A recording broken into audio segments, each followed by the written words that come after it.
Hello' guys, কি খবৰ আপোনালোকৰ? আশা কৰোঁ সকলোৰে ভাল আৰু মোৰো ভালেই। আজি বহুত দিনৰ মূৰত মিনি ব্লগ এটা লৈ আহিছোঁ আপোনালোকৰ মাজলৈ। আপোনালোকে চাব বুলি আশা কৰিলোঁ। আজি মানে মাহঁতৰ ঘৰৰ ফালে যাওঁ বুলি ভাবিলোঁ, যিহেতু মানুহজন আৰু বেছি দিন নাথাকেই ঘৰত, সেইবাবে মাহঁতকো বোলো কিবা এটা ভালকৈ খুৱাই থৈ আহোঁ। দুদু আইতা সকলোকে, খুৰী দাই চবকে আৰু এইপিনে যা যোগাৰ কৰা হৈ গ'ল। আৰু এইপিনে আমাৰ আইতাকে আজি ৰান্ধনি লগাই দিছোঁ দেই। এয়া মাছ ফ্ৰাই কৰি ল'লে প্ৰথমতে।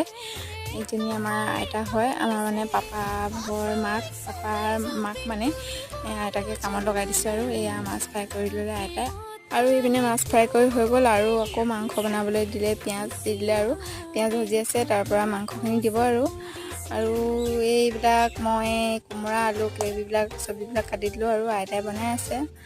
আৰু এয়া মাংস অথনি যে দেখাইছিলোঁ এইবিলাক ব্ৰইলাৰবিলাকে আৰু যদি ভিডিঅ'টো চাই ভাল পালে like comment share and subscribe এটা কৰি দিব। আজিলৈ আহিছোঁ, বাই বাই।